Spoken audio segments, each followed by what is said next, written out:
नमस्कार दोस्तों, मैं हूं दीपक त्रिपाठी और आप सभी का स्वागत करता हूं आपके अपने YouTube channel HM coaching classes में। एक बेहद खुशखबरी की बात है कि रेलवे जो है वो जाग चुका है। हैशटैग जो चलाया गया था आप सबके द्वारा, सारे अभ्यर्थियों के द्वारा, सारे टीचर्स के द्वारा, जितने भी यूट्यूब पर टीचर्स हैं या फिर ऑफलाइन टीचर्स हैं, सबने मिलकर के सपोर्ट किया और सबके सपोर्ट की वजह से आज ये हैशटैग सफल हुआ है। जस्टिस फॉर रेलवे स्टूडेंट, ये जो हैशटैग है ये सफल हुआ पूरी तरह से और आरआरसी ग्रुप डी ने अपनी परीक्षा तिथि बता दी है। ऑफिशियल नोटिफिकेशन आ चुका है, उसकी फोटो मैं आपको दिखा दूंगा और 23 फरवरी से परीक्षाएं शुरू होंगी। परीक्षा शुरू होने से 4 दिन पहले आपका एडमिट कार्ड आएगा। जब भी आपकी परीक्षा होगी उसके 4 दिन पहले आपका एडमिट कार्ड आएगा, लेकिन उससे पहले आपको पता चल जाएगा कि आपकी परीक्षा कब है और कहां पर है। इतनी जानकारी आपको कुछ दिन पहले ही पता चल जाएगी। वहीं पर एक बेहद दुखद खबर है कि वो जो हेलीकॉप्टर था जिसमें जनरल विपिन रावत जी भी थे और उसके साथ साथ 14 लोग और थे, यानी टोटल मिला करके 14 लोग थे। वो हेलीकॉप्टर क्रैश हो गया है और उसमें 13 लोगों की जो है मृत्यु, उसकी पुष्टि हो चुकी है कि 13 लोग जो है अब नहीं रहे हैं। एक जो है ऐसा आशा लगाई जा रही है कि वो शायद जनरल विपिन रावत ही हों, जो कि बहुत ज़्यादा गंभीर हालत में है, लेकिन अभी कुछ कहा नहीं जा सकता है कि वो कौन है और पता नहीं क्या हुआ है और कैसे क्या हुआ। जो भी हुआ हो, मुझे नहीं लगता कि ये जो है कोई अच्छी खबर होगी। ये बेहद दुखद और बेहद गंभीर खबर है, जिसको सुनकर काफ़ी ज़्यादा दुख हुआ मुझे। काफ़ी देर तक तो ये नहीं समझ में आ रहा था कि मैं ये जो न्यूज़ आई है जो ग्रुप डी की तरफ से, क्योंकि बहुत सारे बच्चों को इससे खुशी मिलने वाली है, इसके लिए मैं खुशी मनाऊं या फिर ये जो दूसरी न्यूज़ मिली है जनरल विपिन रावत से रिलेटेड, इसके लिए मैं कोई भी दुख मनाऊं। तो मुझे काफ़ी देर से इसी उलझन में था, मुझे समझ में नहीं आ रहा था। फिर मैंने सोचा कि अब न्यूज़ तो बतानी है आपको, कोई अपडेट आया है वो तो आपको देना ही पड़ेगा।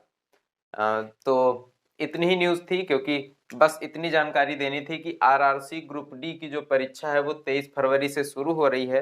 तो आप सभी को क्या करना है, आप सभी जानते हैं कि आप सभी को जितना ज़्यादा हो सके मॉक टेस्ट देना है, जितना ज़्यादा हो सके प्रीवियस ईयर सेट को सॉल्व करना है और अपनी पढ़ाई में ध्यान देना है पूरी तरह से। बस आपको फोकस कहाँ पर करना है, आपको मैथ्स में पूरा का पूरा फोकस करना है, क्योंकि 30 नंबर की यहाँ पर मैथ्स आने वाली है। रीजनिंग में भी आपको पूरा का पूरा फोकस करना है, क्योंकि रीजनिंग भी 30 नंबर की आने वाली है।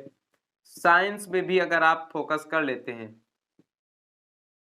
तो यहां से भी 20 नंबर आपके आने वाले हैं। 20 नंबर की साइंस आएगी और 20 नंबर की जीके जीएस आने वाली है ग्रुप डी में, और इसमें करंट अफेयर भी रहेगा 10 नंबर का लगभग। तो आप उसी हिसाब से तैयारी करिए। मेरा उद्देश्य है कि मैं आपको सही जानकारी दूं, इसके हिसाब से मैं बता रहा हूं कि मैथ्स, रीजनिंग और साइंस में अगर आपने अच्छी कमांड अपनी कर ली, यहाँ से आपने अच्छी तरीके से तैयारी कर ली, तो आपका सिलेक्शन निश्चित तौर पर हो जाएगा। आप किसी भी जोन से फॉर्म डाले हुए हों, क्योंकि कहीं पर भी इससे ज्यादा कट ऑफ नहीं जाने वाली है। और यहाँ पर भी मैं ऐसा नहीं कह रहा हूँ कि आपको मैथ्स में भी 100% करना है, यानी 30 में 30 करने, रीजनिंग में भी 30 में 30। अगर आप यहाँ से 25 से 27 प्रश्न भी कर लेते हैं और 27 प्रश्न यहाँ से भी कर लेते हैं, मान लीजिए 25-25 भी कर लेते हैं और यहाँ से भी आप 15 प्रश्न कर लेते हैं साइंस से, क्योंकि जनरल साइंस आएगी, हाई स्कूल स्तर तक की साइंस आएगी, बहुत ही इजी साइंस के क्वेश्चन रहते हैं, आपने प्रीवियस ईयर सेट में देखे होंगे। बस उतना ही आपको तैयार करना है, जनरल साइंस पढ़नी है, ना कि आपको एडवांस साइंस पढ़नी है। अगर आप यहाँ से 15 नंबर भी ले आते हैं तो आपके टोटल मिला करके 65 नंबर हो जाएंगे यहाँ से। अगर आप जीके जीएस में करंट अफेयर से 2-4 नंबर और अपने बढ़ा लेते हैं तो उतना ही आपके लिए अच्छा हो जाएगा। वैसे 60 प्लस अगर आपके आ रहे हैं तो आप सेफ जोन में पहुंच जाएंगे और आपका सिलेक्शन निश्चित तौर से हो जाएगा।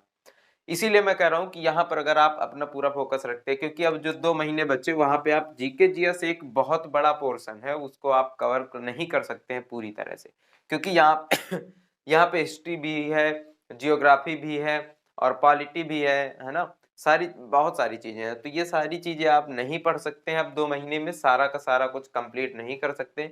लेकिन अगर आप चाहें तो अब भी आप साइंस 9th और हाई स्कूल के अगर आप एनसीईआरटी ही पढ़ लेते हैं, क्योंकि साफ साफ नोटिफिकेशन में दिया गया है जो इसका सिलेबस है कि साइंस आएगी 10th लेवल तक और NCERT पर बेस्ड जो है साइंस के क्वेश्चन पूछे जाएंगे, यानी उसी से रिलेटेड जो है सिलेबस यहाँ पर रखा जाएगा। तो अगर आप केवल और केवल 9th और 10th की पढ़ लेते हैं, केवल ये दो जो है 9th और 10th दो की आप NCERT बुक से पढ़ लेते हैं साइंस, तो यहाँ से आपके 15+ नंबर पूरी तरह से बन जाएंगे, इसकी मैं गारंटी लेता हूँ अगर आपने सही से पढ़ लिया है तो।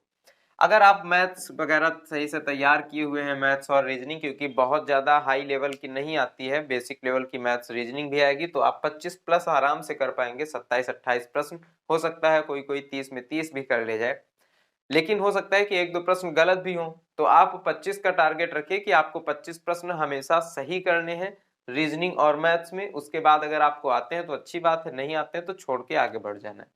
अगर आप इस तरह से स्ट्रेटेजी बनाते हैं ग्रुप डी की, तो आपका चयन निश्चित तौर से हो जाएगा और ग्रुप डी की परीक्षा आपकी निकल जाएगी। और इसी तरह की जानकारियों के लिए आप हमारे चैनल को सब्सक्राइब कर सकते हैं। अगर आपको वीडियो पसंद आया हो तो चैनल को सब्सक्राइब करिए, साथ ही अगर आप चैनल को सब्सक्राइब कर चुके हैं तो बेल आइकन को भी प्रेस कर लीजिए, जिससे आपको लेटेस्ट वीडियो के नोटिफिकेशन तुरंत का तुरंत मिलता रहे और आप नई नई जो वीडियो या अपडेट आ रही हैं वो आप देखते रहें। मैं आपको मिलूंगा नेक्स्ट वीडियो में, तब तक के लिए नमस्कार, जय हिंद।